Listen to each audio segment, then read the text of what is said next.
of the 5 p.m. and 5:30 p.m. weeknight newscasts at NBC Bay Area. She's been awarded 3 Emmys for her live anchor coverage of breaking news. Please give it up for Janelle Wang of NBC News Bay Area. Okay, go on to her slide. Hi, everyone. Good morning. Oh, our NBC Bay Area photographer is here. Yay. Hi, Ethan. How are you? We're going to put this on the news tonight because it is a big day here in San Francisco, an exciting day. I'm Janelle Wang, your host and MC for today's City Breakfast, brought to you by the Chamber of Commerce, the San Francisco Chamber of Commerce. It's a beautiful day here at Pier 27. I spoke to one of our meteorologists at NBC Bay Area, and she confirmed today will be the best day of the week weather-wise here in San Francisco. It will be hitting 70 degrees in some parts of the city, if you're inland more, not by the coast. That's the forecast, so it's going to be a great day here in the city, a perfect way to celebrate 175 years legacy here in San Francisco, a truly remarkable milestone for our city and the Chamber of Commerce. And as we look around, we are reminded of the resilience, the innovation and diversity that have defined San Francisco for nearly 2 centuries. It's incredible to think about all the progress that we've made, and to be part of today's celebration is truly an honor. And we have an exciting lineup today, including unveiling poll results by United Airlines. Yes. I got a sneak peek, very fascinating, and a address from Mayor Daniel Lurie. He's here. Economic insights from Chief Economist Jeff Korzenik at Fifth Third Bank. And special guest Brady Stewart, CEO of Bay FC, which is about to start their 2nd season. So, we're gonna get started. And to start our day, let's welcome the President and CEO of the San Francisco Chamber of Commerce, Rodney Fong.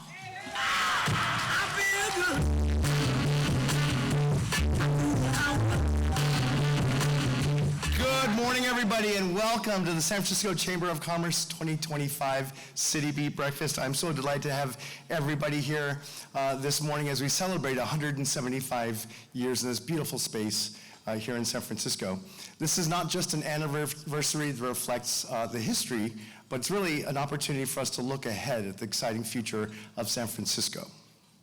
Now, things to you may look a little bit different, the lapel pins, some coffee mugs on your table, maybe some of this backdrop. We've taken this opportunity to have a transformational moment and rebrand the San Francisco Chamber of Commerce for its 175th anniversary. I want to quickly kind of go back to a couple of things and want to point out a company called General Creative, which is right over here. Give them a big hand. Remember that name, General Creative. They really stepped up and helped us rethink what the Chamber of Commerce means to the city, what it means to you, what it means to the members, and what it means outside of San Francisco. So they really kind of stepped back, and if you take a moment and look at our full logo package, the color of fog, Carl actually made it into our brand. As you know, the San Francisco flag says gold in peace, iron in war, and so gold is brought into the element. Iron, the color of iron, is brought into the element, and of course, orange, red, vermilion is used representing the Golden Gate Bridge. So we are very excited to have this new look and feel. I think it is a cornerstone of what San Francisco Chamber stands for, and we've been here for so long and going to be here for a very, very long time. So thank you for that. Now, I'd like to thank our speakers and take a moment. Our poll sponsor, United Airlines, give them a big hand, please.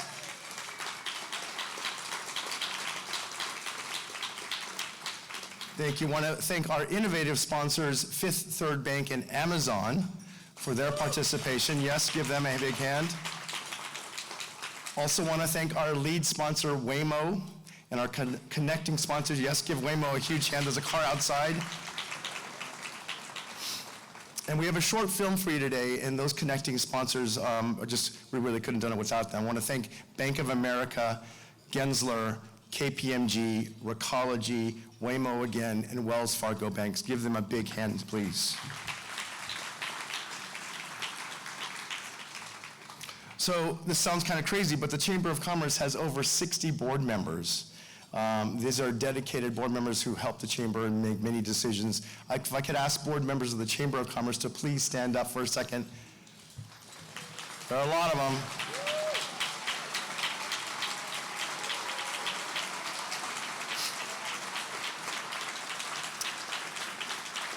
Thank you. You know, most of them have been with us for the last 5 years through COVID, and so they really helped the organization and me make some great decisions and guidance. So I want to appreciate that. Thank you very much from the bottom of my heart. Appreciate it.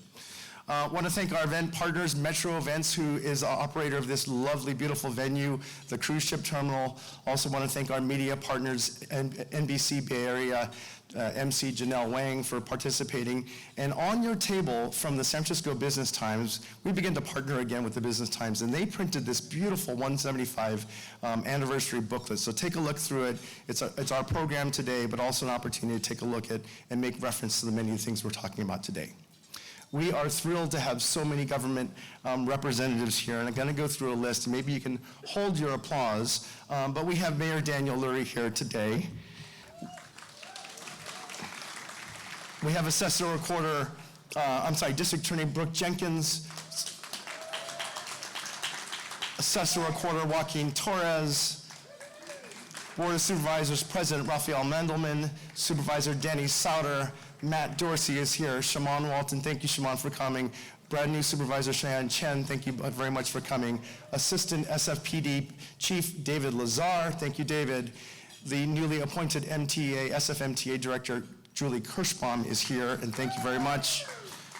OEW Director Sarah Dennis Phillips, and Director of Business Development, Laurel Avantites. Thank you very much all for coming. These people do a wonderful job. It is hard work, and appreciate all of their effort going forward. Okay, so I want to point out one initiative inside the Chamber of Commerce that is called Leadership San Francisco.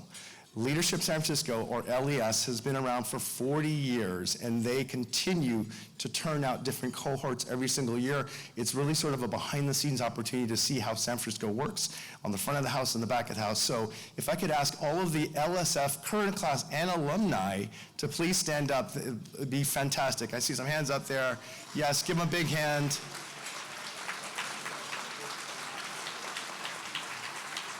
This is really the face of the future of San Francisco leadership, so thank you so much for coming.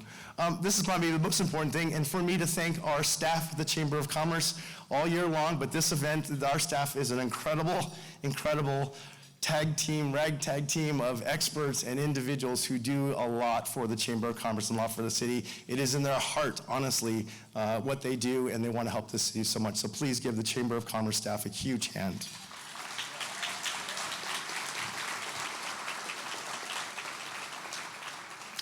Okay, now it's time for us to thank Alfredo Pedroza of Wells Fargo Bank, our past chair this year. Alfredo has been a strong advocate leader in the business community.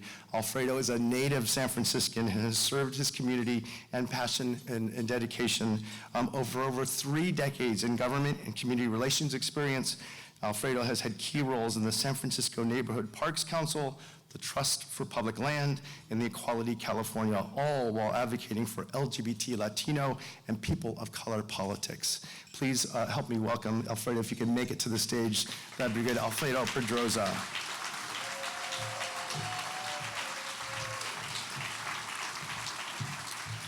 Alfredo, we have something, a little token of our appreciation. That is your own cable car bell. And thank you, Janelle. We have an opportunity. If you'd like to ring this for the... And make a wish, maybe. Yeah. Oh. Try again. All right.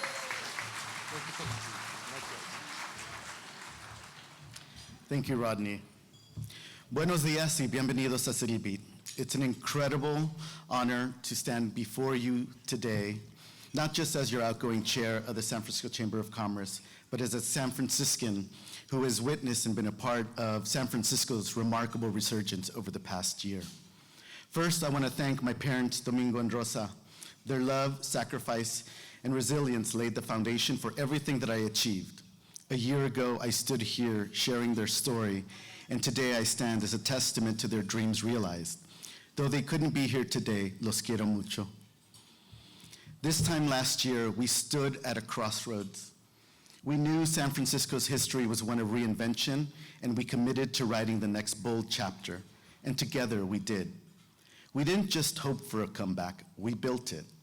In that time, we have expanded our YesSF offices, providing businesses with streamlined support, cutting through red tape, and making it easier than ever to start and grow in San Francisco. We have seen a historic shift in leadership, electing leaders committed to tackling public safety, homelessness, and government inefficiency head-on.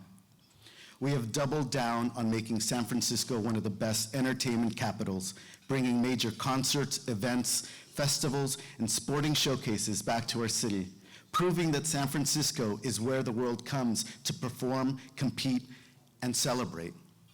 We passed critical tax reforms, sending a clear message to businesses and investors that San Francisco is turning the page and is open for business. By creating a fairer, more competitive tax structure, we are attracting new companies, keeping jobs here, and ensuring a stronger economic future for all. It's not perfect, but it's a start. We are reshaping our local government to be more effective, ensuring businesses, residents, and visitors experience a city that is responsive, responsible, and ready for the future. We have prioritized safety and cleanliness, working tirelessly to restore confidence in our city streets and public spaces. We have strengthened partnerships across industries, ensuring that San Francisco remains a beacon for innovation, inclusion, and economic opportunity. And through it all, our San Francisco Chamber of Commerce has remained at the center of it, advocating, connecting, and leading with unwavering commitment to a better, more resilient San Francisco. Now, none of this would have been possible without the dedication of so many. I want to thank our past chairs, many of whom are in the room here today, our CEO, Rodney Fong, the Chamber's incredible staff, and my fellow San Francisco Chamber of Commerce board members for their relentless work in making our vision a reality. To my colleagues at Wells Fargo, your commitment to empowering our customers, small businesses, and our diverse communities has strengthened the very fabric of our city. Your leadership in presenting San Francisco Small Business Week for 3 years running and Vacant to Vibrant, where we have helped to revitalize our downtown corridors, filling vacant spaces with diverse community-driven businesses, and our investments in the Sunnydale neighborhood and the longtime support of Hope SF have all been transformational. To my husband, Wayne, 25 years ago, we began building a life together, and every milestone is sweeter because of you. I love you. To those nourishing, thank you. To those nourishing our bodies and our souls with the food in front of you, the farm workers, cooks, and servers, let them know you're grateful.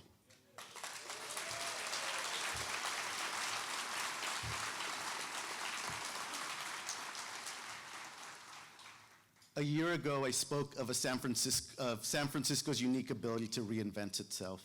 Today, I can say with certainty, we are not just rebounding, we are leading. As I have stated before, San Franciscans have never waited for permission to be bold, audacious, or groundbreaking. We forge coalitions, take to the streets, and do the hard work, and rise again and again. This past year has proven that a renaissance is not just possible. It's already happening. Now we double down. As others retreat, we center our next phase on equity, inclusion, fun, and most importantly, love. We make sure this comeback is for everyone, from the Bayview to the Presidio, Chinatown to Park Merced, the Mission to the Sunset, and every neighborhood in between. But as we celebrate our progress, we must also recognize that our work is far from over. In fact, our obstacles are even greater than they were just a few months ago. But resilience is in our DNA. We turn challenges into opportunities. San Francisco's strength, its resilience, its innovation, its cultural richness has always come from its people. Immigrants are the lifeblood of our economy.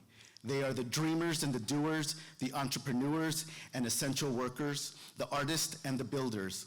They are not just part of our history, they are part of the fabric of our present and the foundation for our future.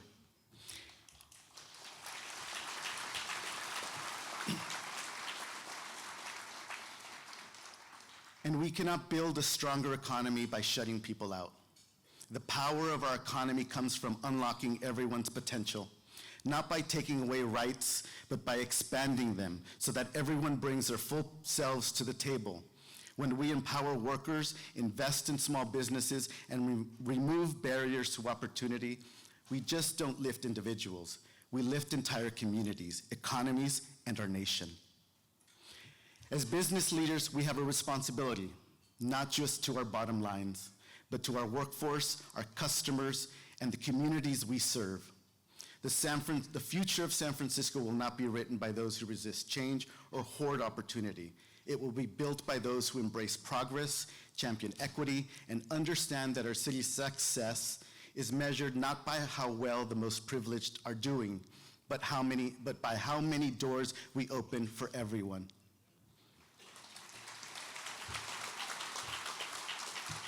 San Francisco has always been a city of possibility, a place where people come to chase big dreams, build new industries, and shape the future. That spirit is alive and well. So let's get to work. Let's build an economy that works for all of us. Let's fight for policies that make our city more inclusive, more innovative, more efficient, and more just. Let's make sure that when people come to San Francisco, they don't just leave their hearts here, they find their futures here too. Thank you.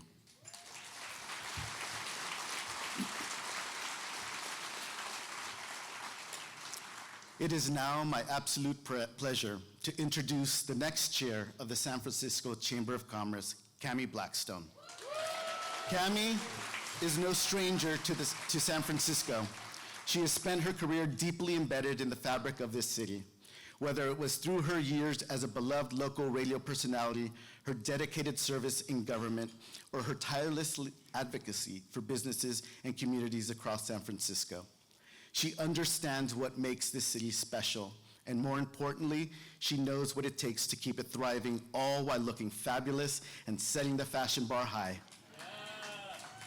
As a proven leader and bridge builder, not yet, I still have more to say about you. As a proven leader and bridge builder, Cami brings the perfect blend of experience, passion, and vision to this role. She has championed small businesses, worked to create a more vibrant and inclusive economy, and understands that San Francisco's strength lies in its people, its entrepreneurs, its workforce, and its communities. At a time when our city is undergoing bold transformation, I can think of no one better to lead the chamber into its next chapter. Please join me in welcoming the next chair of the San Francisco Chamber of Commerce Board of Directors, Cami Blackstone.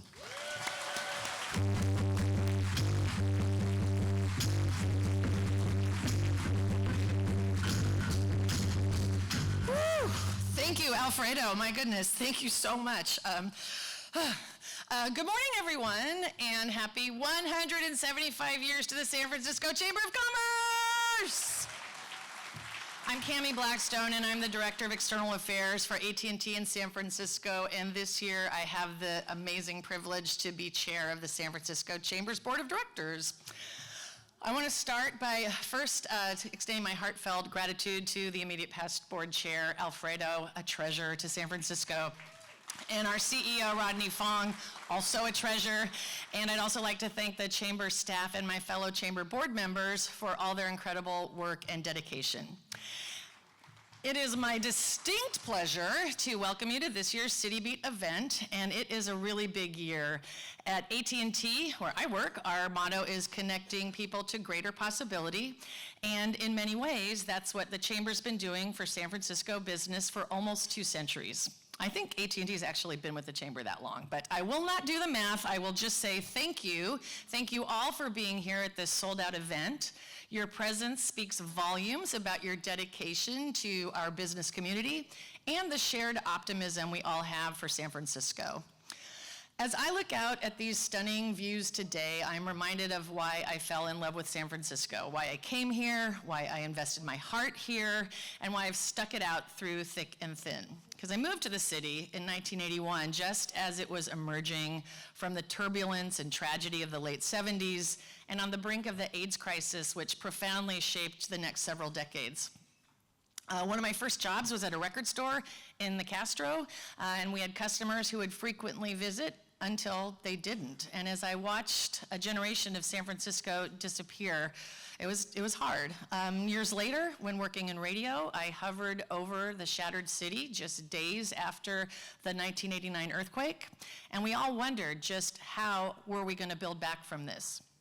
In the decades since, I've watched San Francisco go through more twists and turns than Lombard Street, or Vermont Street, which is actually the city's crookedest street. I've seen the city navigate moments of loss and rebuilding, dot-com booms and busts, the World Series parades, Super Bowl victories, and too many heartbreaks.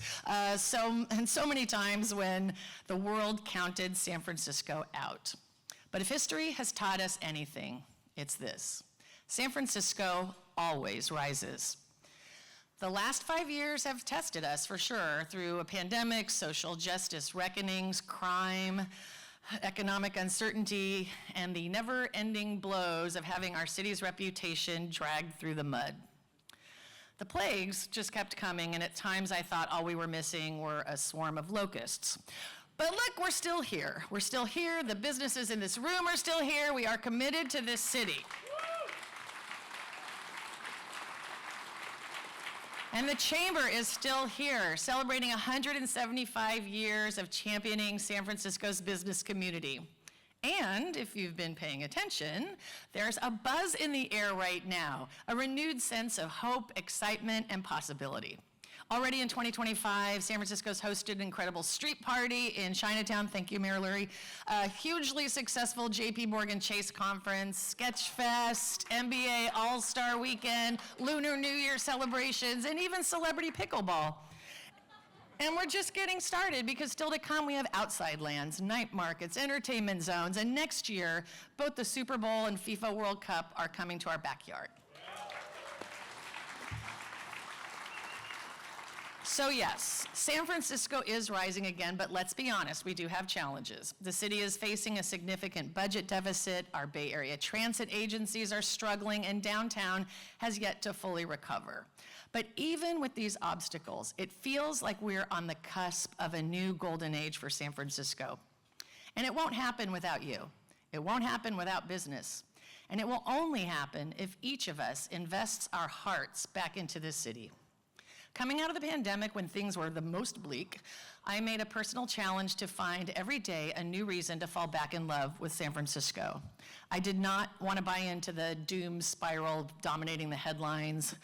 And for the past 3 years, I've found a new reason almost every single day. And it may sound idealistic, but I truly believe that if we all invest our hearts back into this city, we can change the narrative. We can open our eyes to all of the possibilities, support the businesses large and small that make San Francisco so magical.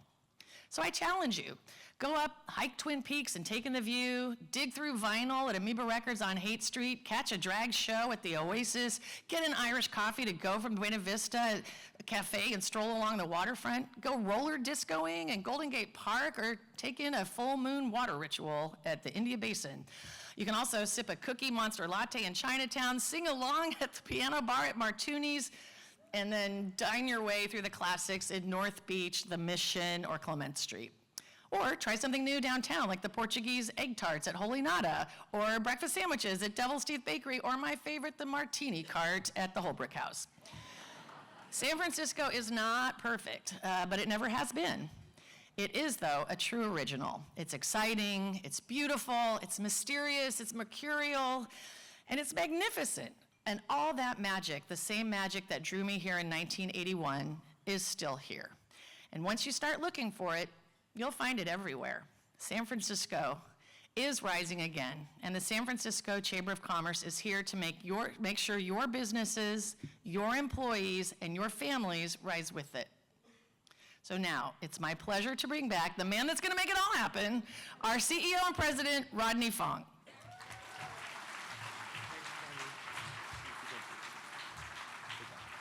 Thank you, Cami. You can see why Cami is going to be a great chair. She's a lot of fun to hang out with, and we're looking to spend some time together.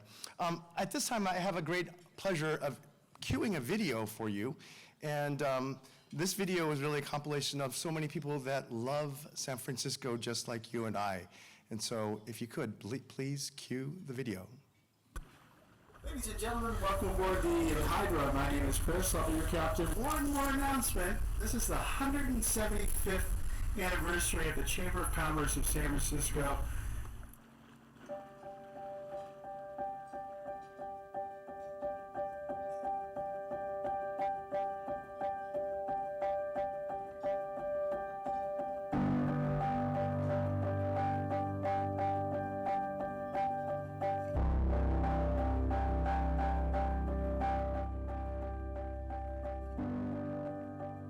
San Franciscans, whether by birth or by migration, have never asked permission to do what's great, to do what's audacious, to do what's good, what's just.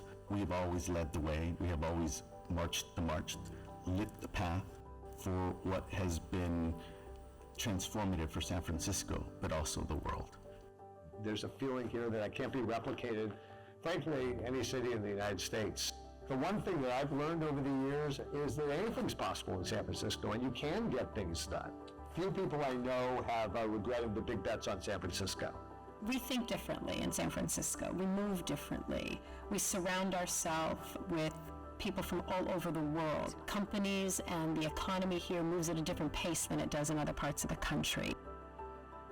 And I think the Bay Area is where people dream big and have the talent here to actually achieve what we've set out to do. There's such a strong entrepreneurial spirit, such a drive to do more and to do better. A lot of the innovation for the company and the industry has started here in San Francisco. You know, everything that goes into the blue can, that goes to our processing facility up here at 96, it's the latest and greatest technology. We can actually reuse up to 95% of a building's water. We are changing how cities have been designed for the last 250 years. What I love about doing business in San Francisco is that it is complicated. But what's so great is people are willing to work together and figure out how to make things happen. This city, more than any other, really wants to figure out a way forward and solutions. The San Francisco Chamber brings everybody together. They're that glue, that conduit, the liaison to make sure that businesses always have a voice. We would not have been able to build this company anywhere else but San Francisco because of all of the ways that they have enabled us to succeed. They represent such big companies, but they actually show me a lot of respect that I'm an entrepreneur and willing to take risks and build businesses here. San Francisco Chamber of Commerce reached out to collab on the Yes SF project. And the Yes SF collaboration between Red Bay Coffee has really sparked something really special and has exposed our company to new opportunities and new audiences. They want what the community wants, and also kind of the community wants to support local businesses and local leadership to help make the best decisions for San Francisco. We're seeing an opportunity for meeting the moment, for recognizing that there has been an era shift post-pandemic in our world. And here in San Francisco and in Union Square, we get to meet that moment. I really enjoy the spirit that we have now because I see us as once again rebounding and coming back. It's what I say regularly to people seeking public office. San Francisco should be a place where you should be as creative as you possibly can. When San Francisco is at its best, we are the greatest city in the world. It's a new day in San Francisco. And the one thing that I want to be crystal clear about is that this city is open for business again. The supervisors and my mayoral administration are collaborating in a way that hasn't been seen here in decades. There's a culture shift happening, not only in this building, but in this city. And that is one of unity, realizing that we're in a moment of time where we all need to work together. And when we do that, we can overcome any challenge that is in our way.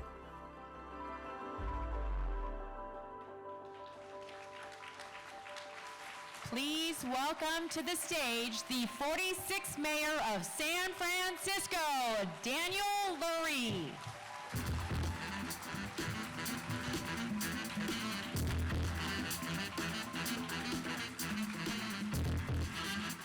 Oh, wow. Wow. Thank you. I appreciate that. We'll see if you do that next year.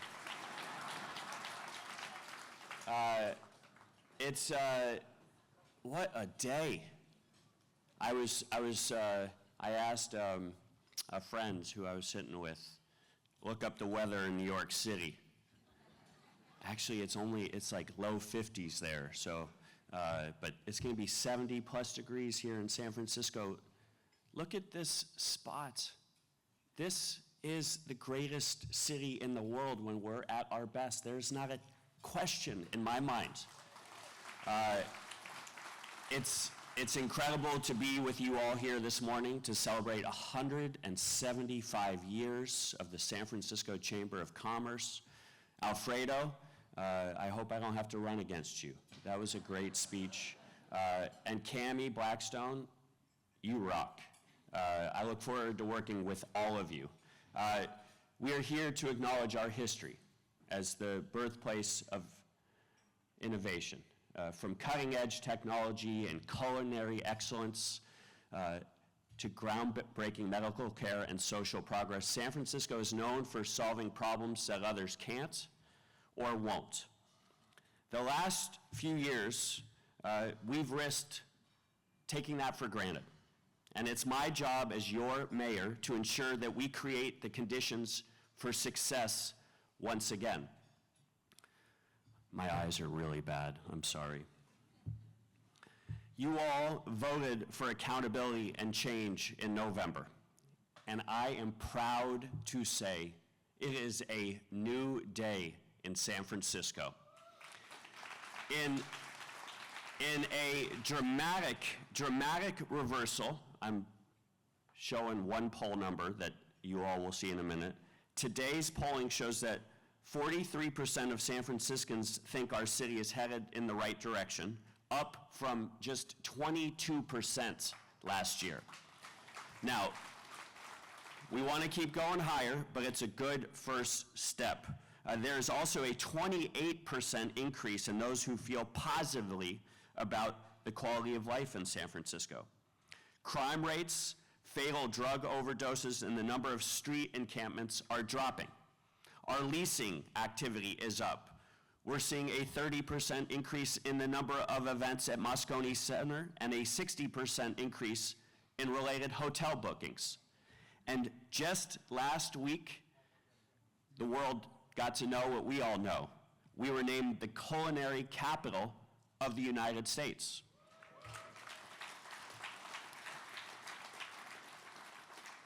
As Cammie said, we had the J.P. Morgan Conference, Lunar New Year, and the NBA All-Star Game. We got hundreds of thousands of people and hundreds of millions of dollars back to San Francisco just last weekend. The streets were packed, our restaurants and bars were full, and people were shopping.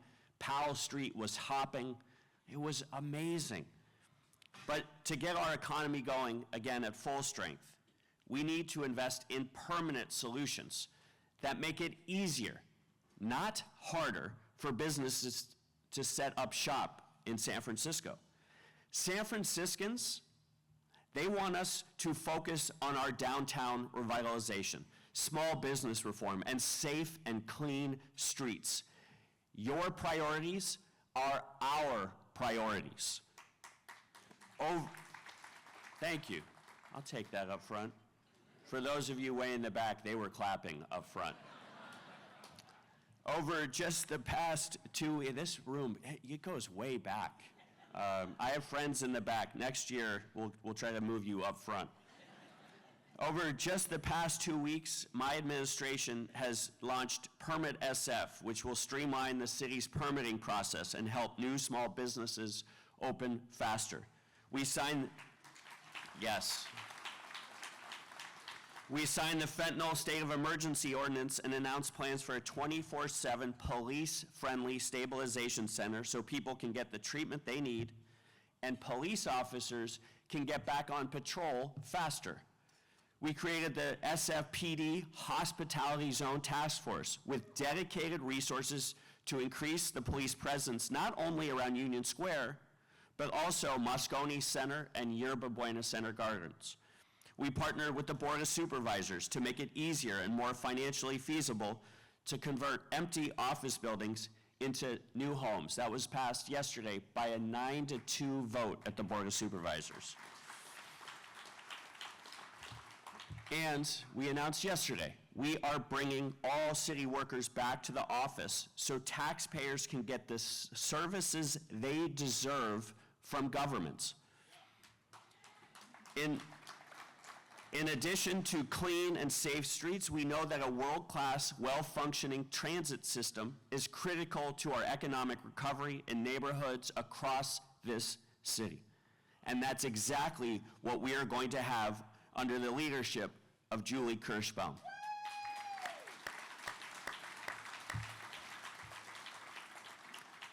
For too long, for far too long, the barrier to entry for businesses large and small has been too high. But the message from this administration is loud and clear. San Francisco is open for business. If you're a business owner, this is the moment to double down and lead. If you've kept your distance, now is the time to come back and invest in everything our city has to offer. In return, my administration will work hard every single day to deliver the experience everyone who comes to San Francisco deserves. We are here to partner with you and to work across sectors to ensure the trends we are seeing today are the turning point we will remember in the years to come. I'm inviting all of you as industry leaders, not just to witness our comeback, but to be part of it. Thank you all very much. San Francisco is on the rise. Have a great day.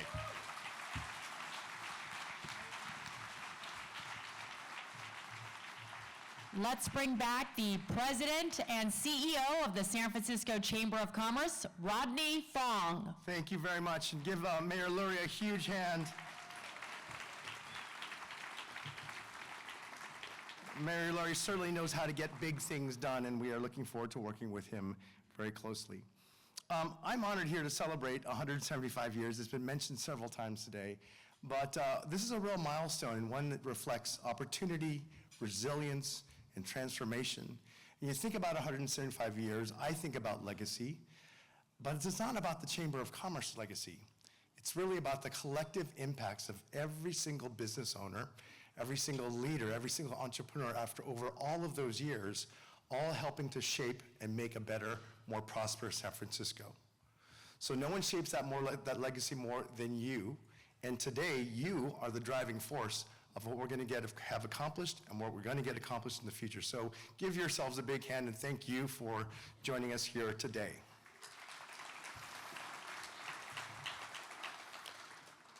Just a few years ago, San Francisco didn't feel like it was on the right track.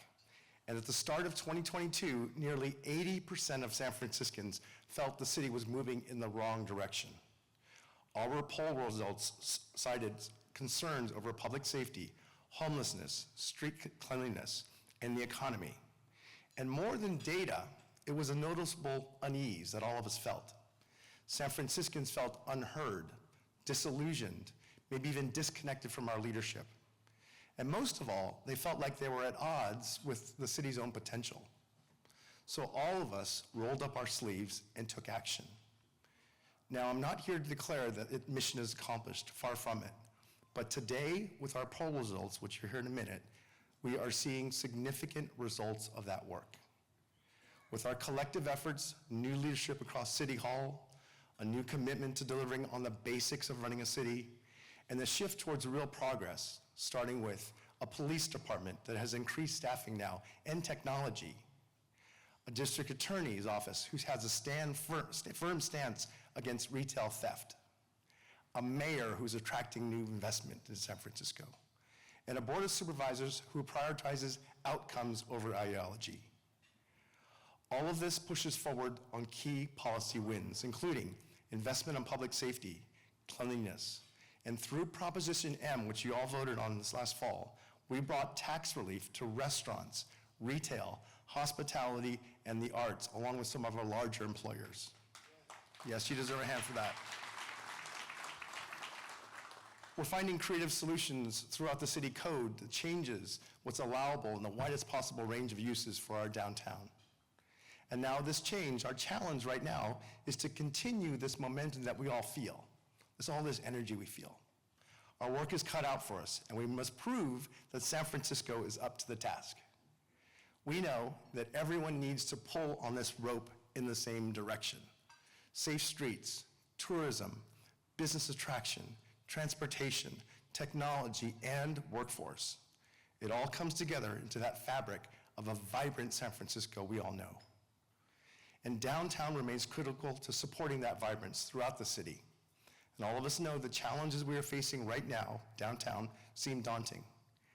But I'd like to tell you what I am personally seeing in the downtown and why I feel optimistic about the future. And it really all starts with what I've seen at the Yes SF program. In 2023, the Chamber of Commerce partnered with Deloitte, Salesforce, Citibank, and the World Economic Forum to launch Yes SF, an urban sustainability challenge calling on innovators to propose solutions for a greener downtown here in San Francisco. The response, absolutely incredible. From green roof startups to EV chargers to energy storage solutions, the Yes SF top innovators are helping drive urban sustainability efforts that can help San Francisco become a role model city for other green cities. From that success, we launched a Sustainable Innovators Network, a platform supporting local startups to deploy sustainable solutions in San Francisco, right here. And just 6 months ago, we opened a brick and mortar store called the Yes SF headquarters on the corner of Montgomery and Bush Street. How many of you have been into that space? Yes, thank you very much. This is a beautiful space that is really designed by Gensler to connect, inspire, and activate ideas about the city's future.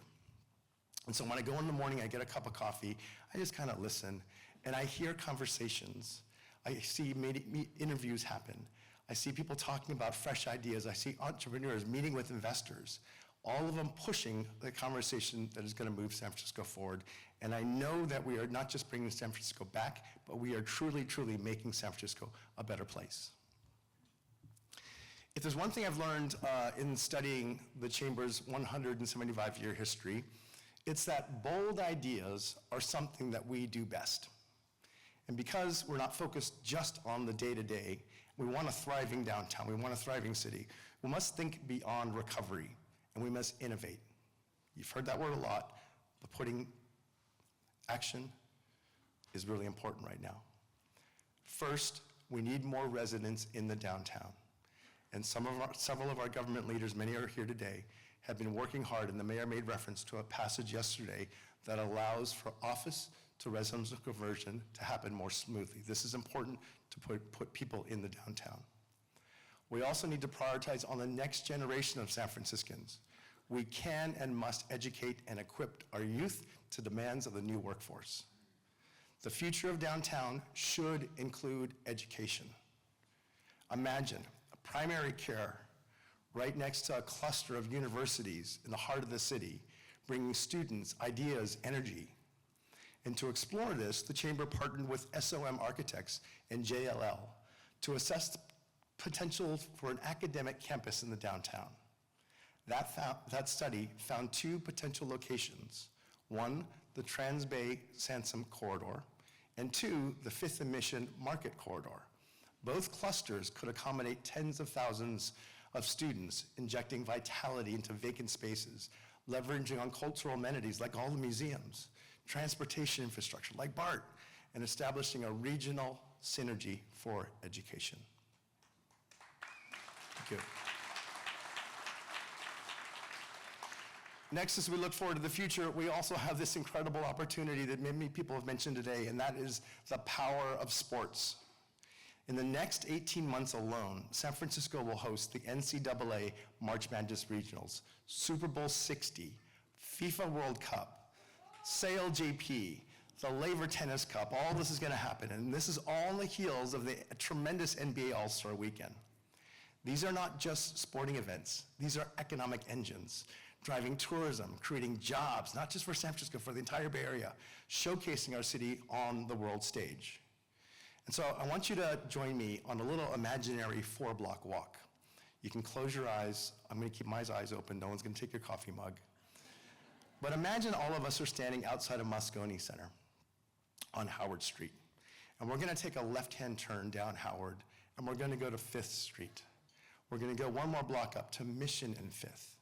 And you find ourselves in the center of an academic campus in the old Chronicle printing plant.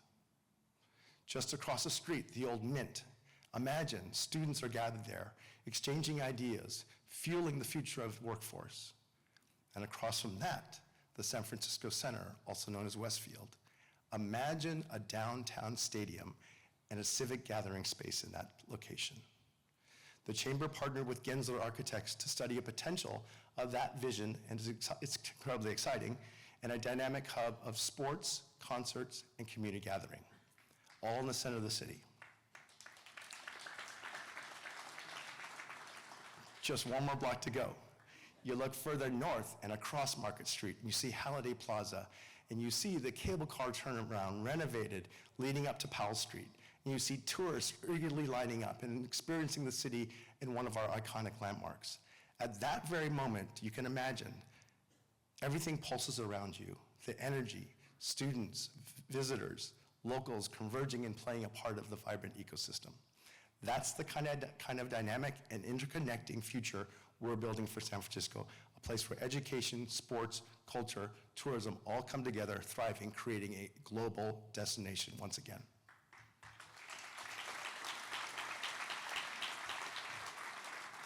If you like that idea in your head, take a look at some of the photos on page 9 and the insert that the Business Times created for us to visualize some of those things.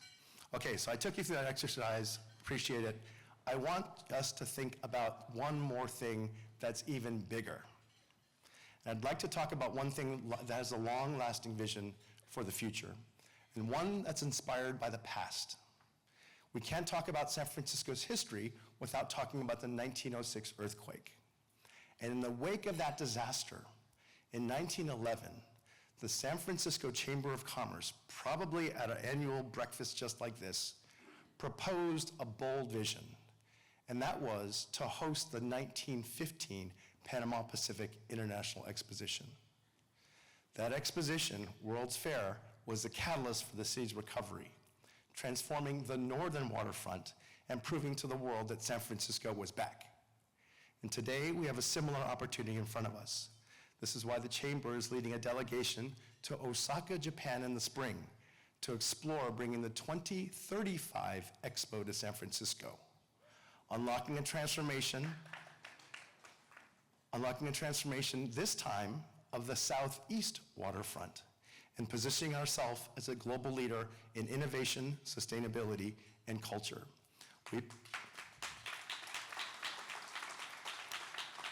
We've enlisted HOK architects to help us bring that to life, and the results will not disappoint. Now, these ideas may seem far-fetched, but this is our North Star at the Chamber of Commerce. And throughout 175 years, it's been, frankly, moonshots like this that define San Francisco's legacy. So the future for San Francisco is bright. The city is bursting with energy, connection, opportunity, and I know that there's no one particular hero or one particular project that will get us through. But we've never seen the business community work so closely together, frankly, in helping each other and being champions and advocates for the growth of the city. So I want to leave you with a thank you for all of the hard work that you guys have all done individually to contribute to the cities, what the companies that you work for have done to contribute, and really, really looking forward to seeing what the future brings for all of us here in San Francisco. Thank you very much for coming today.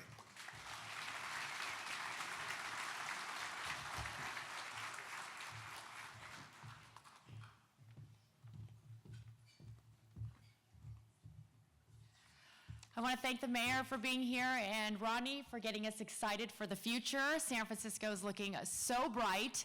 And that video we saw earlier, that was amazing. A special thanks to all the participants, the interviewees, the crew, and the award-winning San Francisco native cinematographer and producer, Ruben O'Malley. So thank you for that video and putting it together. Next, I'm delighted to introduce Peter Grebley, Senior Vice President and Region Head of the Greater Bay Area at Fifth Third Bank. He served on the San Francisco Chamber of Commerce board for 18 years and is a former board chair. Please welcome Peter Grebley.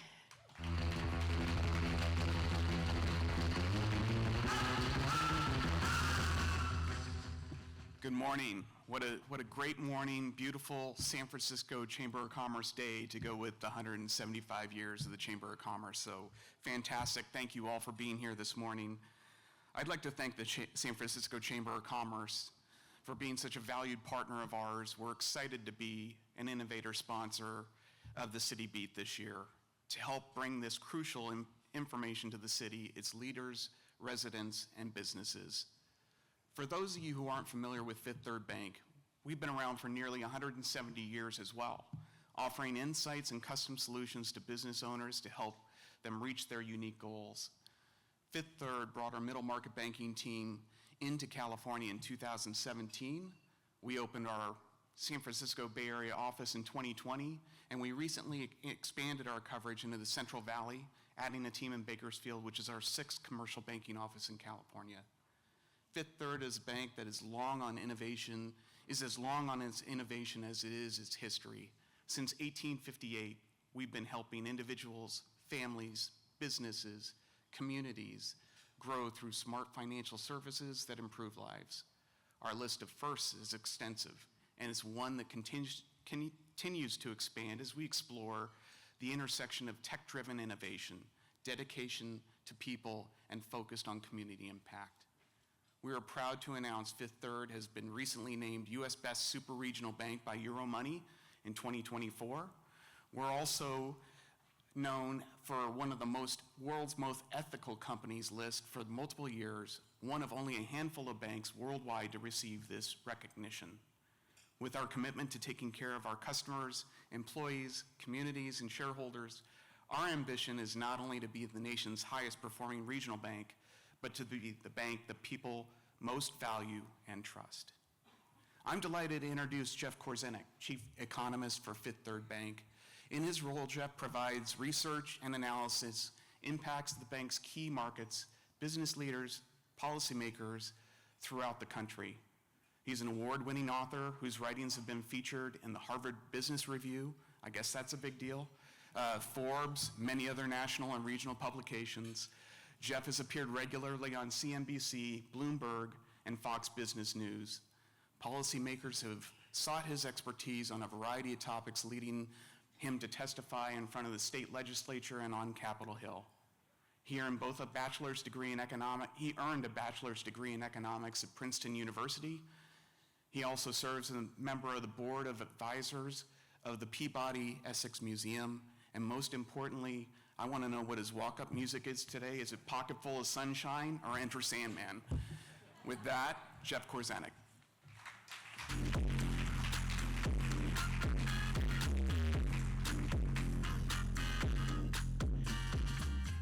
Good morning, everyone. I'm delighted to be back at CityBeat Breakfast. Those of you who followed our work know we like to kind of wrap our presentations in themes. Our thoughts this year are 5 insights for 25. I'm going to be a very bad storyteller and give away the end of the story, share those insights right up front. But I also want to let you know where they stand relative to industry expectations, because I think that's important. Our primary belief is that the U.S. economy will continue to grow. That's well within consensus expectations. We'll only spend a little bit of time on that. We'll spend some more time on why we believe inflation will persist. This is an area that we've held firm well over a year, and the industry has moved to our belief in this. Case for why growth will persist. We are a consumer-oriented economy, and the consumer in aggregate, and that's an important qualification, the consumer in aggregate is in good shape. The chart you see before you shows the level, the burden of debt upon consumers. The lower this line, the less debt burden upon consumers. This goes back to 1980. Periods of recession are shown in gray here. And what you'll see is we are close to, and my screen went out, I hope your screen has not gone out, there we go. You'll see we're close to multi-generational lows in terms of debt payments as a percentage of income. This means consumers still have a lot of firepower. But I have to give a little bit of caution here because our economy is being carried by wealthier consumers, not all consumers. And in fact, the latest statistics are out. The top 10% of earners are responsible for now 50% of all consumption. Ultimately, that may not be sustainable nor desirable, but for now, it's strong enough to keep the economy moving forward. However, there are lower-end consumers, particularly the bottom third of income earners, who are increasingly stressed. They've been ravaged by inflation. You see different measures of inflation here for food and for shelter and for energy. All of those things have really eaten away at the power of lower-end consumers. So we're starting to see things like rising delinquencies for auto loans and credit card debts. So the consumer will continue to move forward this year, but probably at a slower pace. Fortunately, some of this slack is being picked up by the goods-producing and industrial side of the economy. The reason for that, and I should caution, I'm going to talk a little bit about policy. There's no policy endorsement, there's no political endorsement inherent here. This is just the facts and what they mean for the economy. What you see before you is the relationship between business confidence and capital expenditure. Capital expenditure, while not as big a component of economic growth as consumers, is an extraordinarily important one because it drives productivity, which drives societal wealth. And you'll see this relationship is pretty close. The blue line is business confidence, not consumer confidence. The green line is capital expenditure. When businesses are more confident about the future, they're more likely to invest for the future. That just makes sense. We've circled towards the center of this chart the results of the 2016 election. And there was soaring business confidence. We see a repeat of that confidence following the most recent presidential election. It's a result of a couple of things, but continuation of the tax code, more likely continuation of the 2017 tax bill when their provisions sunset. That boosts confidence, lower regulation. Again, I speak as an economist, not as a citizen. There's good and bad to all of these things, but it does drive capital investment. So this high confidence that we see post the 2024 election, we believe will translate into more demand for capital goods, more demand for technology. All of that bodes well for the economy, both in supporting any shortfall due to a weaker consumer and also in driving productivity longer term. In fact, we think that this CapEx boom, or at least pickup, will be enough to lift the manufacturing sector out of the doldrums. Manufacturing is a fairly small part of the economy, but it's a very, very important part because it has what economists call a high multiplier effect. So for instance, each new job in manufacturing tends to drive 5 or 6 new jobs elsewhere in the economy. Very, very powerful component of the economy, but manufacturing has been in the doldrums. The line you see here is an index known as the Purchasing Managers Index for Manufacturing, essentially a survey of purchasing managers in the industrial economy who are asked along a number of different measures, are conditions better this month than preceding months? The percent that answer yes, things are better, gives you the index value. So anything over 50%, over that 50 line, that horizontal line, is associated with an expansion of the industrial sector. Anything below 50 with a contraction. And that green line that's leading is the US index, and you see that we have now north of 50%. We think this will continue and be very supportive. The line down below it, just for reference, is the global manufacturing index, and then just by contrast, the laggard down on the bottom is the Eurozone, which is still struggling in a large number of ways. But this will help the US economy, even if we have a segment of the consumer that's weakening. The challenge here is continuous growth in the economy is a challenge for a Fed that's trying to control inflation.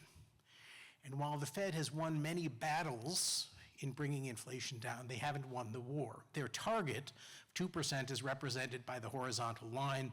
You see two measures that the Fed focuses on: personal consumption expenditure, or actually core personal consumption expenditure, which removes certain volatile components, are both on a 3-month moving average, which is the blue line, and on a year-over-year basis, are still above the Fed's target. The Fed hasn't won its battle against inflation yet. And in fact, their progress seems to be stalling. At Fifth Third, our conjecture is that the Fed has actually set the wrong target, and that by year end may be forced to backtrack a little bit. Not to say that 4% inflation is the new target or even 3%, but to qualify it. And we economists are very good at that economic gobbledygook and masking what we're really trying to say. But we think the Fed will change its tune, or has the possibility of changing its tune, away from a hard 2% inflation target and more for something 2-ish, no matter how they couch that language. Why do we think inflation is so persistent? Well, for one, we had very low inflation in the preceding decades because we had the advantages of globalization. Globalization is stalling. It's not going to go away, but the incredible vast capacity and cheapness of manufacturing that was represented by China and most of Asia in the early 2000s, it's gone. There's still places where it's cheaper to manufacture, but not to the degree. And what we're seeing is this stalling out, at least as represented by this particular Swiss globalization index, stalling out of advancement in globalization. That's not a bad thing. It's simply a representation of the loss of the vast cheapness of, say, a China in 2003. And in fact, it has some very good possibilities for the US to bring more manufacturing jobs back to the US. So there's certainly a silver lining here. But it does mean that our ability to import deflation, super cheap goods, is waning. And that's going to be an upward lift to baseline inflation in the United States. Even more importantly, and I think this is something that has a lot of ramifications, particularly for the Bay Area, is our belief, and this is an out-of-consensus belief, that the labor shortage is going to continue. You see, going back to 2010, two lines. These represent the contrast between job openings and job seekers. Where you see a blue shaded area, that's an abundant labor market. That's a surplus of labor. That's where you had more job seekers than job openings. As employers, we love abundant labor. You have an open position, you get multiple applicants, you don't have to pay up for them, you don't have to let them work from home, you don't have to put a ping pong table in the break room. You know, it just works really well for employers. Not always working so well for employees, but it works well for employers. By 2018, we had shifted because of demographic changes in the United States. We simply stopped having enough children 20 and 30 years ago, and as the baby boomers retired, the labor markets tightened up. And that period in green here is where you have a shortage of labor, where you have fewer job seekers than job openings. And you can see with the interruption of COVID, that big spike, we came out of COVID with a big labor shortage. In 2022, there was a period in middle of 2022 where we had over 12 million job openings and fewer than 6 million job seekers. That's a big labor shortage. And you can see that shortage has closed and is almost about to come in balance. And the consensus view is it will come in balance, but we're going to push back on that. Our belief is the labor shortage is going to start being felt again. And the reason for that is largely structural in nature. When you don't have enough births 20 and 30 years ago and you have the baby boomers retiring, when a baby boomer retires, they don't stop being a consumer. Who's left? Who's left to work to provide the goods and services that the total population will demand? Well, one way of looking at a starting point is who's even of working age, what economists generally define as 18 to 65-year-olds, and how large is that population of potential workers relative to the total population? This is projections from the Census Bureau. The pool of available labor relative to the size of the population is shrinking. And you go from 61% to 59% of your total population of consumers is even of working age. 2% doesn't sound like much, but it's relative to this whole size of the population. So although our workforce will keep growing for a while, relative to the size of the population, it's going to shrink by 6 or 7 million people. That's an embedded structural labor shortage. So with this headwind to our labor markets, how have we been able to patch things up over the last couple years? Well, for one, the Fed has successfully slowed the economy from some of the headier days in 21, 22 coming out of the pandemic. But we've also patched it up with immigration of all legal varieties. And what the data before you shows is data collected by the Census Bureau. They knock on doors and ask how many people in this household are employed. And then they also ask, are they native-born or foreign-born? And they don't try to define the legal status of foreign-born because they like people to actually answer their surveys. And what you see is in the foreign-born population, which is the blue bar, in addition to the workforce since 2020, they have generally outpaced native-born. Some of this was inevitable anyway down the line because of US birth rates were slowing, but not this fast. And in fact, when you start adding up the numbers since 2021, 5.7 million foreign-born workers have been added to the workforce. Here's the problem, and I say this, I'm the son of a war refugee and my father's parents were traditional immigrants, so this is not a pro or anti-immigration policy, simply a statement of how reliant we have become on immigrant labor or foreign-born labor. 5.7 million have been added.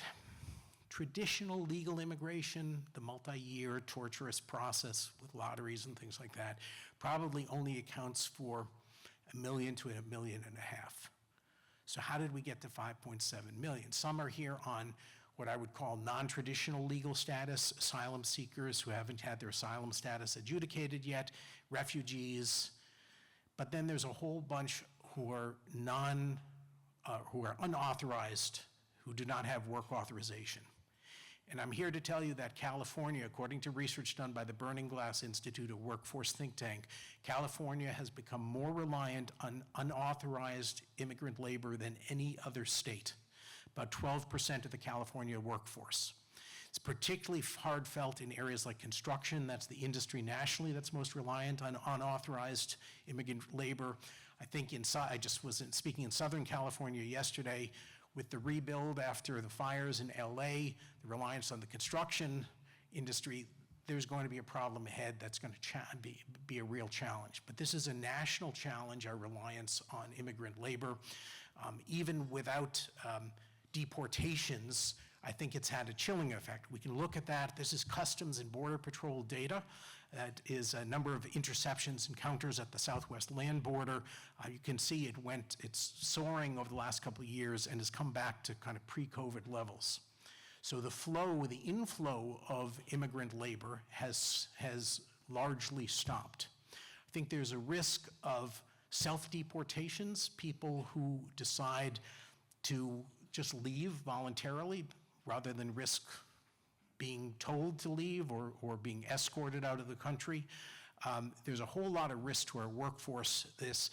I talked about globalization, there's a tariff risk. We believe at Fifth Third that immigration policy is the single largest risk to economic growth in the year and years ahead. All of this, a tighter labor market, persistent inflation, and continued growth is not the recipe for lower interest rates. And in fact, expectations, the chart you see before you, for Fed cuts have fallen precipitously. This is the number of 25 basis points, quarter point cuts that are expected in calendar year 2025. It's gone from at one point people were expecting 10 cuts, so big drop in interest rates. It's now down to 1 or 2. I think that's about right. Fed policy is still somewhat restrictive, and the Fed would like to normalize it if they can get comfortable enough, but no big drops in short-term interest rates. Long-term interest rates, the 10-year Treasury is the benchmark yield there. It's trading around 4.3, 4.4 today percent. We think that's about right. That tends to be fairly valued when it reflects both long-term growth prospects and long-term inflation prospects. Long-term growth prospects for the U.S. are just under 2%. We think inflation won't be the Fed's target of 2, but maybe 2.5%. So at 4.5%, we'd consider that fairly valued. The problem is, and the risk that we see to higher interest rates, is that even though that might be the forward-looking appropriate valuation, market participants tend to look backward. In fact, they look, and the line you see represented here is blue line is the 10-year yield. Green line is a 4-year moving average of growth plus inflation. We've come out of a very high inflation environment and also pretty good growth environment over the last 4 years. That says that the risk here is to the 10-year yield maybe moving higher from where we are today. Not disastrously so, but still an important thing. But that's the national picture. What does that mean for local economies and regional economies? Last year, we at Fifth Third launched a partnership with the Keenan Institute for Private Enterprise at the University of North Carolina, Chapel Hill, where we model not just the national economy, but we look at the economy as the sum of 150 microeconomies. 50 large cities, 100 mid-sized and smaller cities, and the surrounding counties that are tied to them economically. So the Great Bay Area is represented as far north as Santa Rosa, as far south as Santa Cruz, and reflects the performance. And the performance, the economic performance, GDP growth, varies enormously. I'd invite you, by the way, to look at our website, empoweringamericancities.com. This is under the dashboard tab. And this is the past 10 years of growth of these 150 microeconomies. And what we believe is increasingly where you are will matter more in terms of economic growth. And we already in the past 10 years have a great deal of disparity. You have those red dots were actually negative growth areas. Hickory, North Carolina, and Peoria, Illinois actually shrunk. Hickory was the worst performer over the last 10 years, shrunk 1.2% a year on average for the last 10 years. Terrible, tragic. On the flip side, Austin, Texas grew 5.8% a year. San Francisco was not far behind. So that's the past. How about the future? And I think this points to some of the challenges ahead. You'll see San Francisco, I'm happy to report for the year ahead, is bright green. It's one of our top 5 performing areas.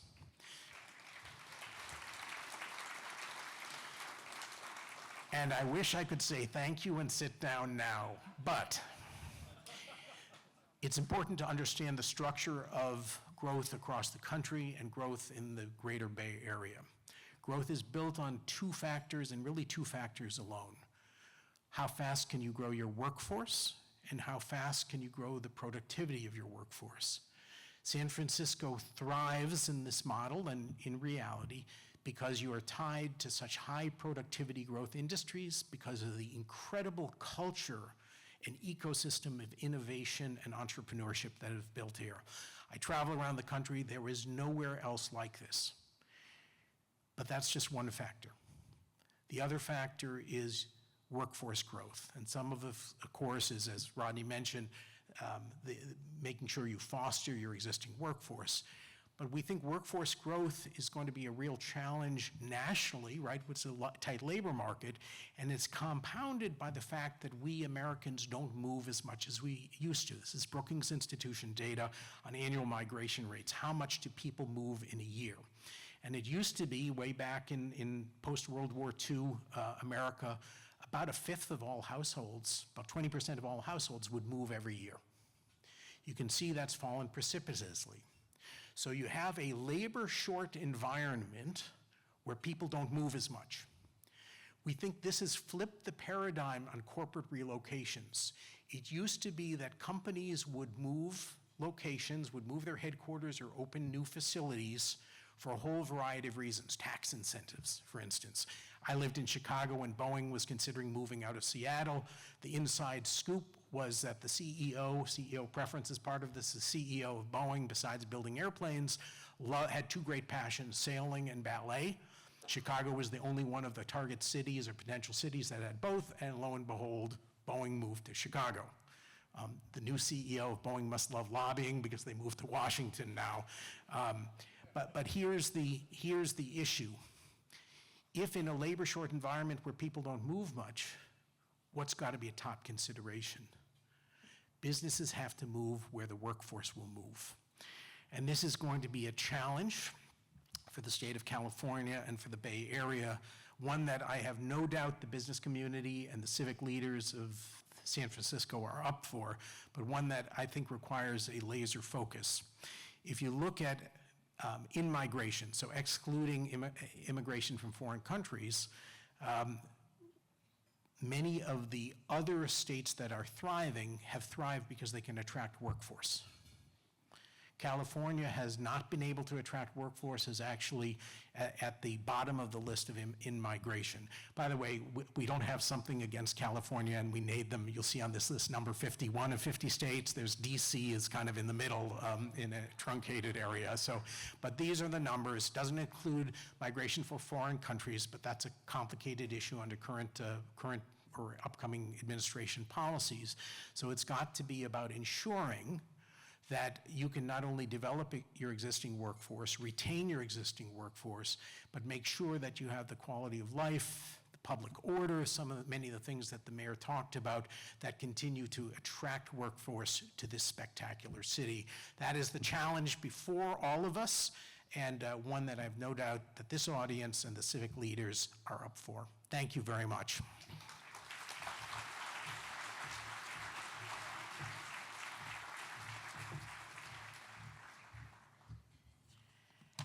Thank you so much, Jeff, for your 2025 insights, and thank you to Fifth Third Bank.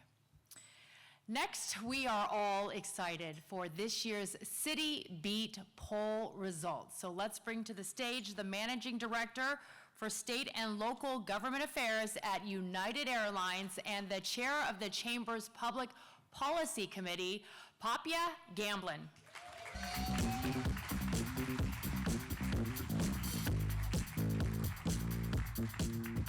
Good morning. I'm really excited about this poll result that I'm going to share with you today, and so more so than last year.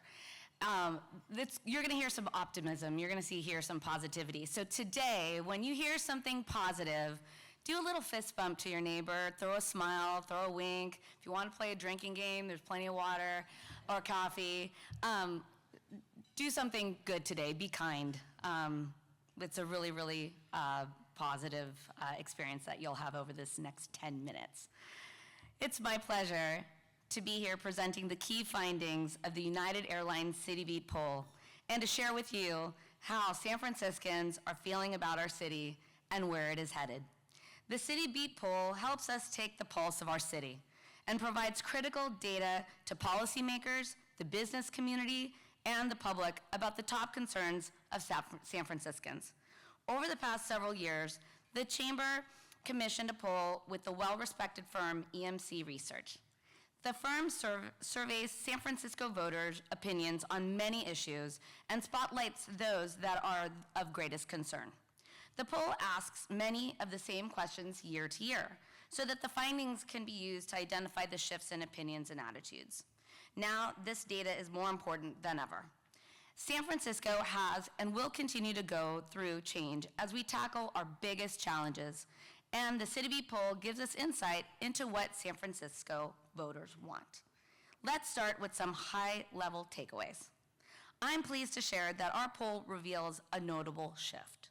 San Franciscans are feeling more optimistic than they have in the past 5 years. Amidst a very challenging time in our country, this renewed sense of optimism stands out.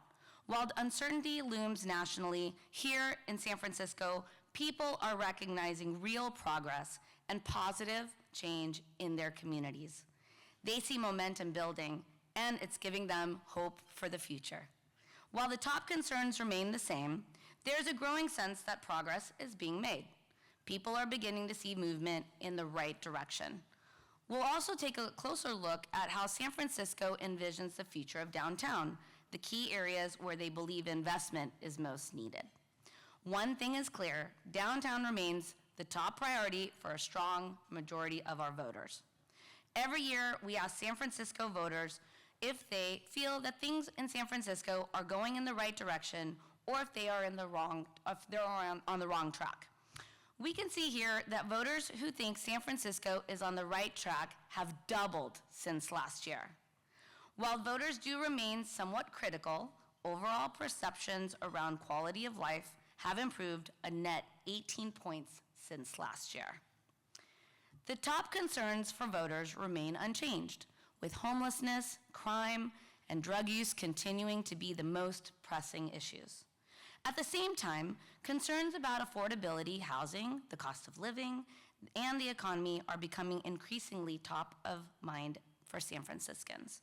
Despite these challenges, there are encouraging signs of progress.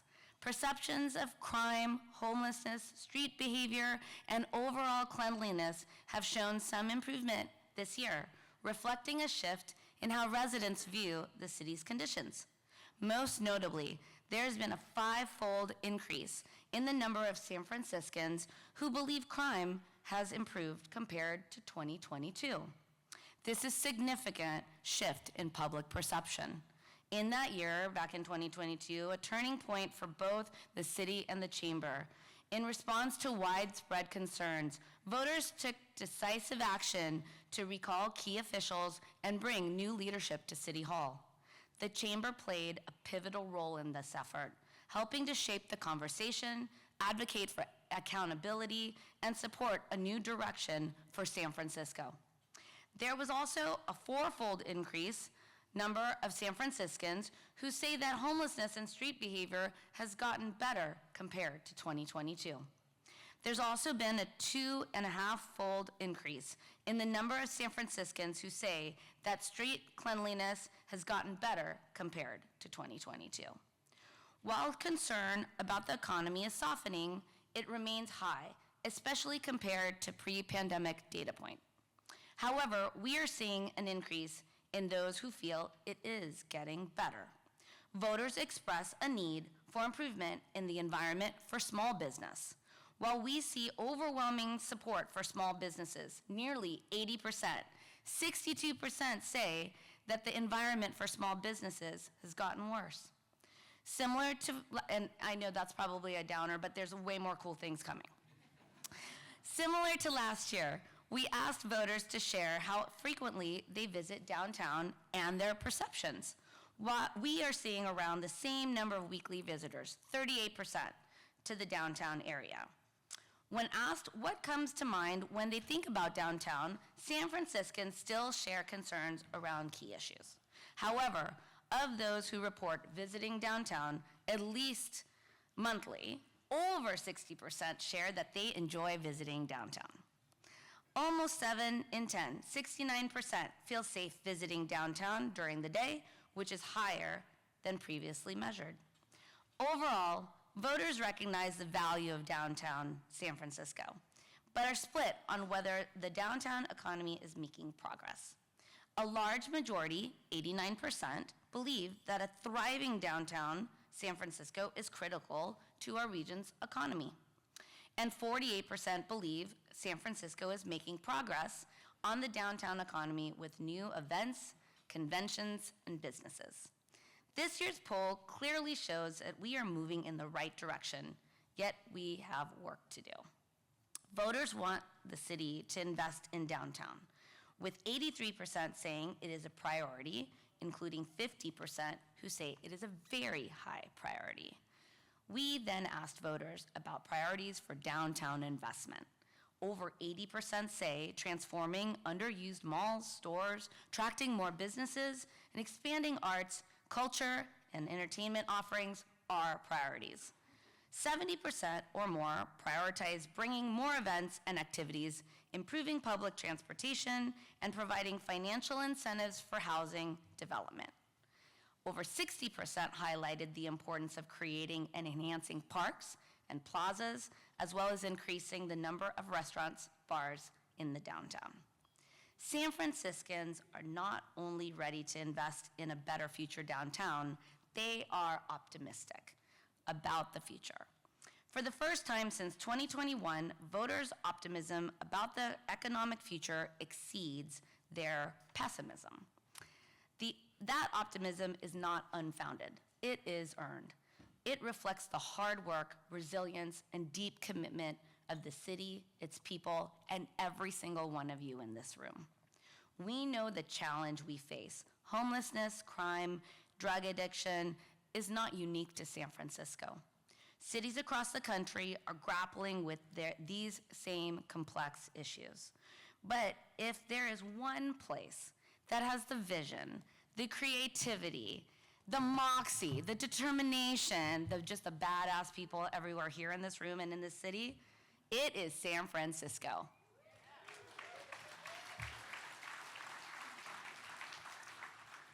Our CityBeat poll makes it clear. San Franciscans believe in this city. They are ready to be back, bold, meaningful solutions that will move us forward. And with their overwhelming support, we have a mandate, not just to act, but to lead.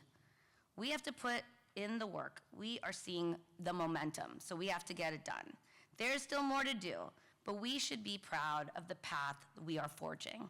And together, we will continue to push forward, setting an example for the cities across the nation. Thank you.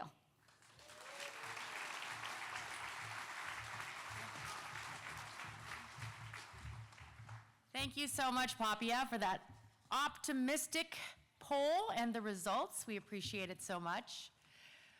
We are now going to bring up our next speaker. And it's my pleasure to introduce Sally Kay, Senior Manager of External Affairs and Public Policy for Amazon. Sally specializes in state and municipal legislation impacting technology companies and has a decade of experience at the intersection of innovation and policy. Please welcome Sally Kay.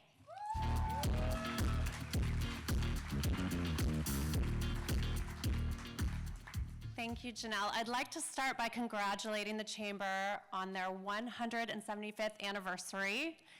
You know, seeing how Darlene smiles at her husband, Rodney, our CEO, gives us a good indication we've got a great leader. Congratulations to Rodney and the incredible staff of SF Chamber. We have so much to celebrate together. Those of us in this room who have been working together and alongside the Chamber's steady vision through the pandemic and towards recovery, we always knew we couldn't be held back for long. No matter what, San Francisco has too much to protect and too many of us who are committed to protecting it.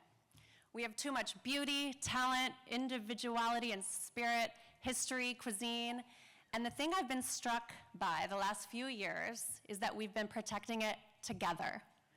We've been working together for success, whether it's in Union Square, downtown, or through our neighborhood merchant walks, Hayes Valley, Western Addition, The Mission, Stonestown.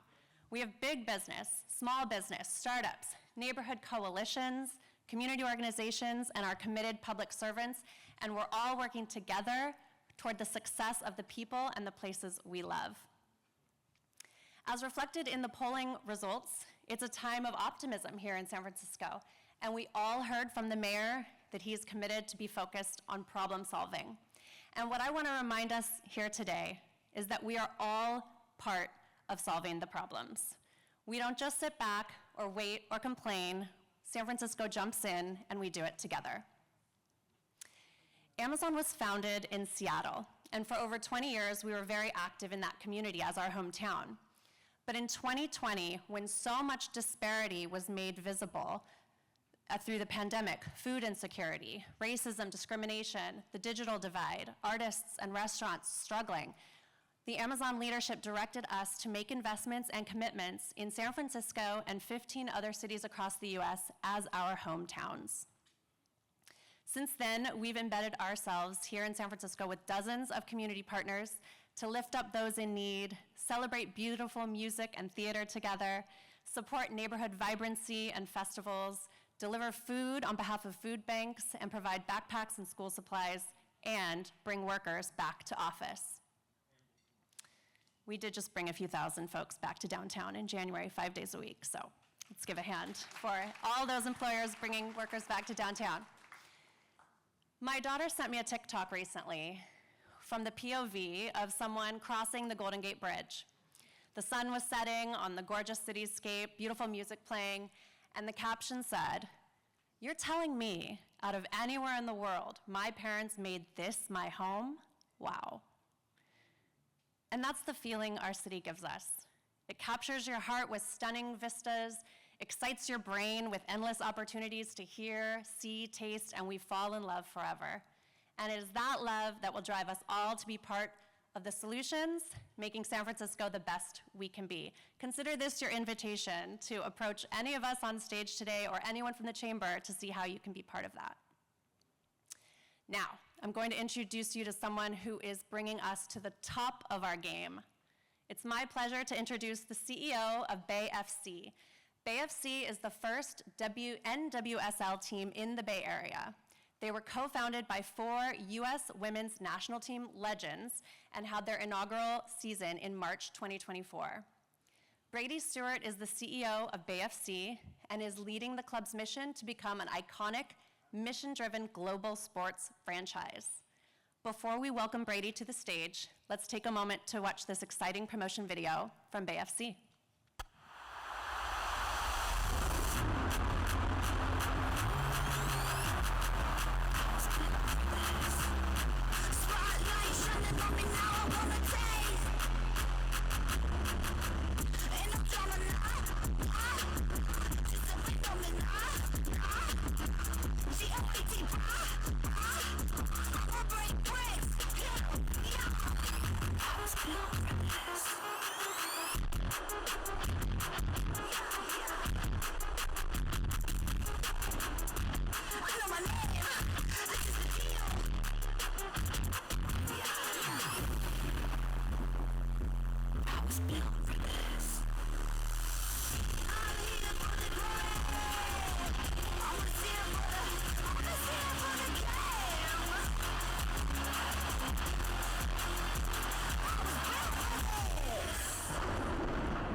Well, hello.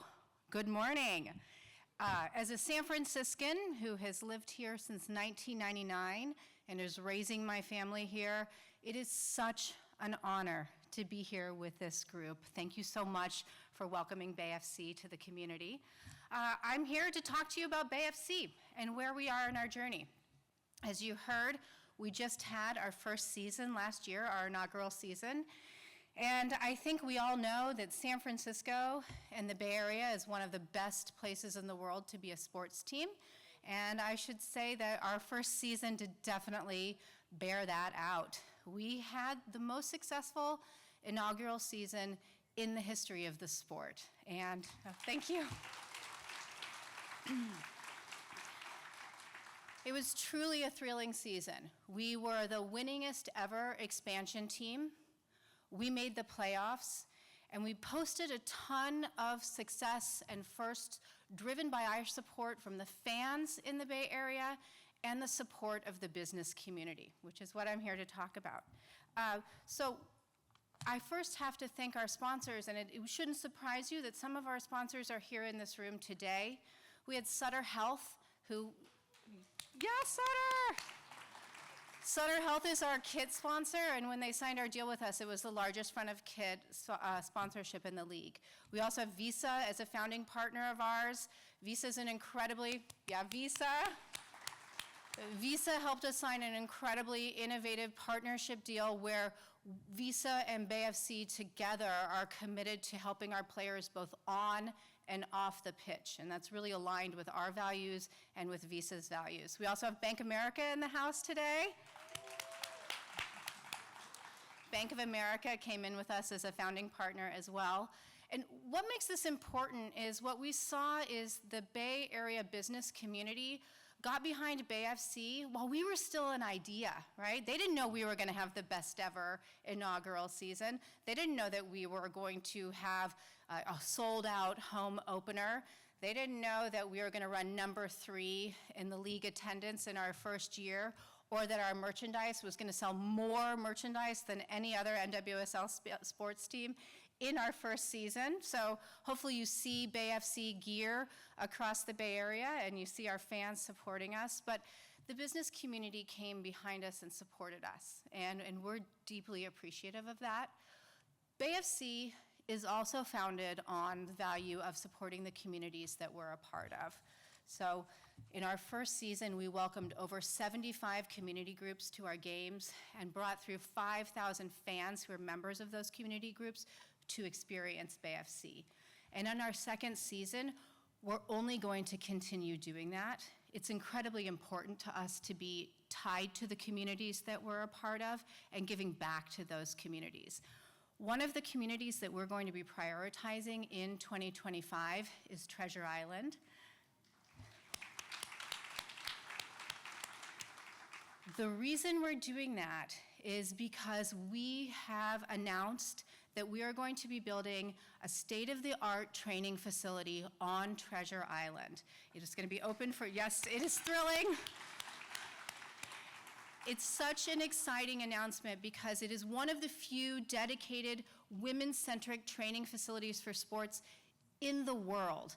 It will be not only the home for our players and the heart and soul of our club, but also a destination for high-performance women's sports globally. And we're doing that right here in the Bay in San Francisco. I should also say that we have offices in downtown San Francisco that we're in 5 days a week, so we are very supportive of downtown San Francisco and being there. What was really interesting about our Treasure Island evolution is not only is Treasure Island an iconic destination for what will soon be an iconic sports team, but we needed to get our training facility approved and in construction at light speed. We needed to basically get it approved starting from August to November. And people said, no way can you do that in San Francisco. But you know what, we sure did. And we did it with the support of the mayor's office. I want to thank Mayor Lurie and his team. We did it with the support of our incredible supervisors. I want to thank Supervisor Mandelman, Supervisor Dorsey, Supervisor Chen, and Supervisor Sauter, who are all here today and have been big supporters of ours. And of course, we did it with the incredible Office of Workforce and Economic Development, who have been our true partners, going hand in hand with us from the very beginning as we sought to truly create this groundbreaking facility on Treasure Island. So I'm here to say, this is San Francisco's moment. This is also Bay FC's moment. Our home opener is on March 22nd at PayPal Park. Please come join us and cheer on the team. We're told we have one of the most electric in-stadium fan experiences. Other teams are scared to come and play against us, so come see what that's all about with our Bay Area fans. But this is Bay FC's moment, this is San Francisco's moment, and we're thrilled to be here with you. Thank you.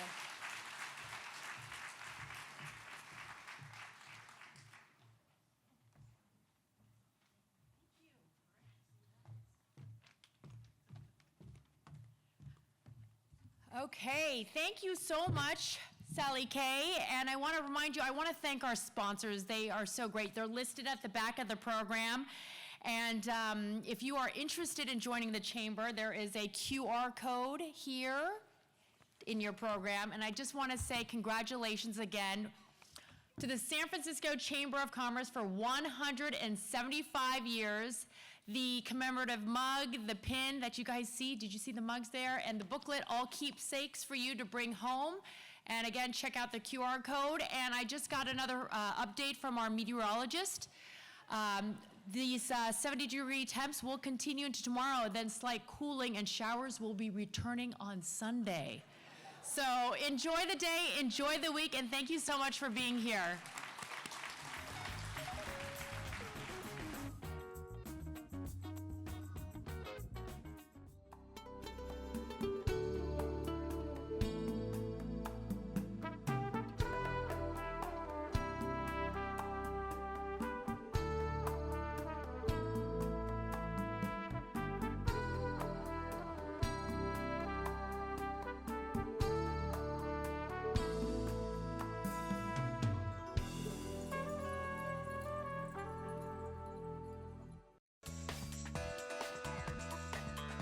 SFGovTV, San Francisco Government Television.